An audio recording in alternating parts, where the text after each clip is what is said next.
Hey everyone, Johnny here, Don't Speak News. Well, after a couple of days to mull it over and pray over it, the message I got back was, John, keep using YouTube channel until you can't anymore, until they take it down. And so that's what I'm going to do. Plus, a couple of you wrote to me, and I know several of you do this. You use YouTube to translate the videos into your language, wherever you are, and then you post them and share them that way. And so that's another reason I decided to keep posting to it. I wasn't going to take it down. I was going to leave it up anyway, no matter what, but I'll keep posting to it. And when it goes down, it goes down. I'm not going to worry about the censorship or any of that stuff anymore. It is what it is. Let the chips fall where they may, so to speak. And so I put up a video from Anthony Patch in 2014 warning us all the way back then about the Mark of the Beast injections. I found that on BitChute today. And then I also put it over on the website at don'tspeaknews.com, along with the source link here from BitChute. So yeah, pretty neat video. If you haven't seen it yet, I highly recommend you watch it because a lot of insights from all the way back then. But I can't put any links in the comments, or I can't pin any comments anymore because of the restrictions YouTube has placed on me. And also I can't post any links in the community page anymore because they don't like me. So I can share videos. I will be doing that from time to time on the community page, but I can't share anything from the website or any links because they've put me on restrictions because I'm a naughty boy, apparently. So always have been. They've taken 2 channels away from me already.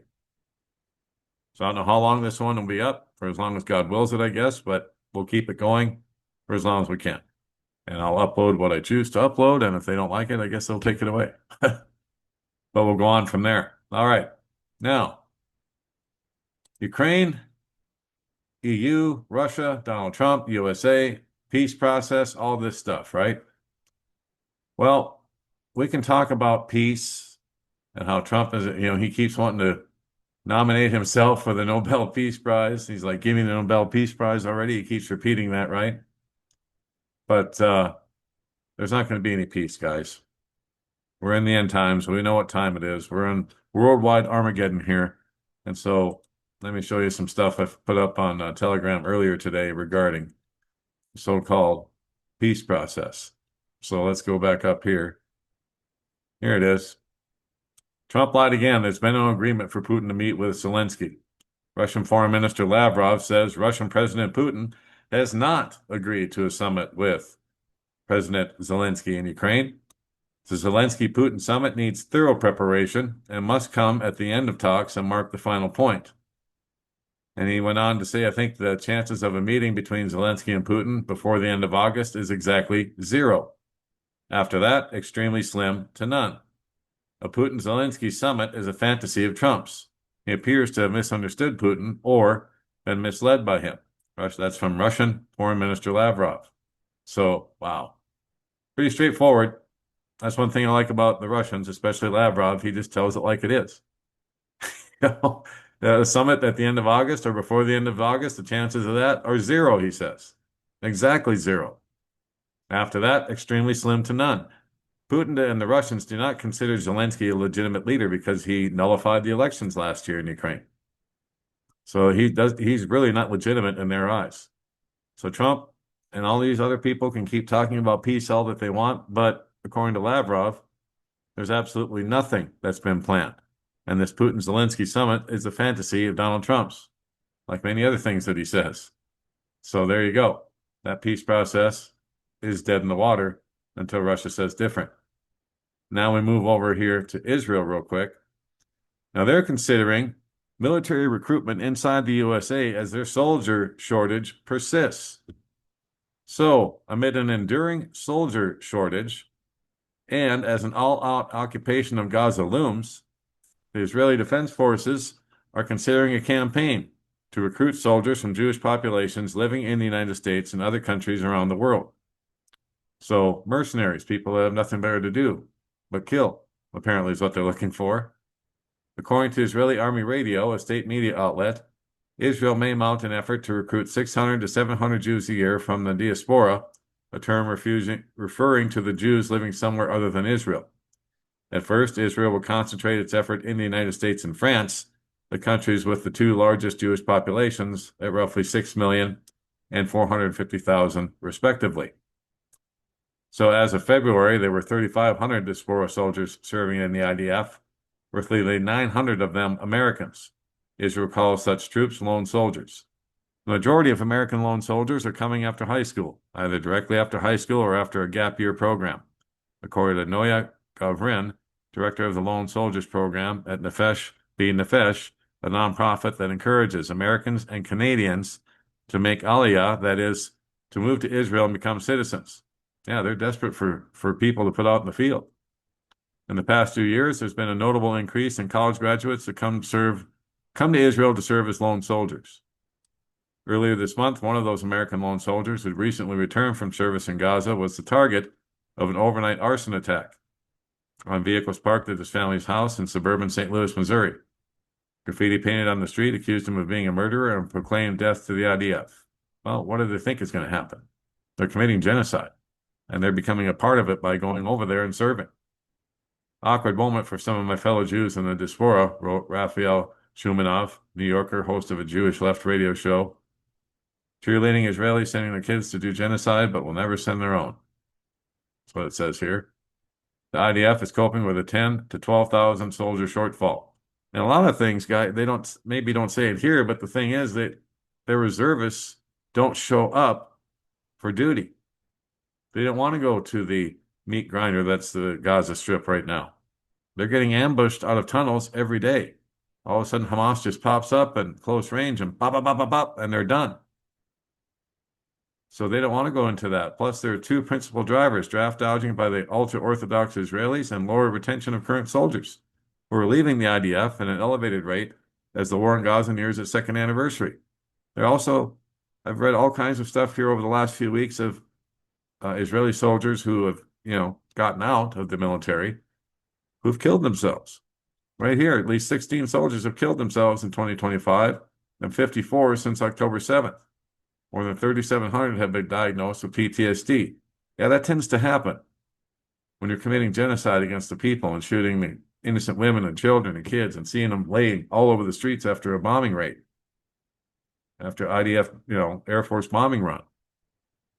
So they say that there are some 14,600 deserters, according to the Jerusalem Post, which appears to apply that term to draft dodgers. The IDF is about to close the window on a sort of amnesty plan, which gives draft dodgers until Thursday to sign up for service by phone or online, and then be rapidly ushered into the IDF ranks in the coming weeks. If they do, they'll be spared criminal charges and penalties that include a prohibition on foreign travel. And so I'll let you read the rest on your own, but as you can see, Israel is quite desperate to refill their ranks for Gaza. And now that they plan to occupy it, I don't know how they plan on doing that when they're already 10 to 12,000 short as it is. So we'll have to see what happens. Then also, the Israeli minister admits they deliberately withheld Gaza food and aid for 2.5 months. So all of this talk with Netanyahu running around saying that the starvation was fake news, well, as usual, he's full of you-know-what, full of crap. So they deliberately withheld Gaza food aid for 2.5 months. Israeli Finance Minister Smotrich has admitted on TV that the Israeli government deliberately withheld food and other aid from 1.5 million people in Gaza for 2.5 months. But wait, it gets worse. But wait, there's more. In the video below, Smotrich brags, "We conquer, cleanse, and slay. On the way, we annihilate everything that still remains. We're breaking Gaza apart, leaving it as a pile of rubble. Total unprecedented destruction." Indeed it is. The video below is in the Hebrew language, but it has English subtitles. From those subtitles, we learn that the intentional infliction of starvation was a deliberate government action, which most rational people would find to be not only disgusting, but a war crime and a crime against humanity. Woe to those who call evil good and good evil. Man, they're going to be in for a world of hurt on Judgment Day. We also learn that they conquer, cleanse as an ethnic cleansing, another war crime, crime against humanity. He's bragging about it. If those things weren't bad enough, Smotrich goes on to tell everyone that they will dislodge the civilian population, move them to southern Gaza where they will get one piece of pita and one dish of food per day. That's it. He admits they intentionally destroy housing and other structures to implement a level of destruction never seen before. Wow. There it is, right in black and white, right in front of your face. Nobody can deny this anymore. I mean, he's just come right out and said it, said the quiet part out loud, which I'm glad they finally did. But this is what they're doing to enrage the entire world against them, Israel, until all the nations of the world come against them at Armageddon, just as the Bible predicted. So it's coming. It's just a matter of when. But with deliberate starvation of the children, I don't think it's going to be much longer. And Hal has a good editorial opinion here. I'll let you read it on your own. But trying to keep these videos a little bit shorter if I can. So that will be it for this particular episode. I'll keep my eyes on everything as always, but like I always say, make sure and check out the Telegram page if you have a Telegram account, because I put a lot of things here. I just don't get a chance to report on all because there's so many things happening all at once. So, including this story here from Hal as well. Hackers have breached the Ukrainian military computer networks, and there's 1.7 million troops that they've lost so far in this war. And so you can go over to Hal's website and see that for yourselves. That's one of the things I put on Telegram this morning. And that will be it for now. Don't forget, don'tspeaknews.com is home base for all that we do. I put all kinds of things here that we can't speak about anywhere else. That's why the website exists. And I want to thank everybody for subscribing and for sharing and so on. You don't have to subscribe, but if you'd like to, there's a subscribe, contact Johnny box at the bottom of every article that you will read. Also, under this tab here. So click on that tab, type in your email, click on subscribe, and you're in. You'll be notified every time there's a new posting. And then Don't Speak News at Proton Mail.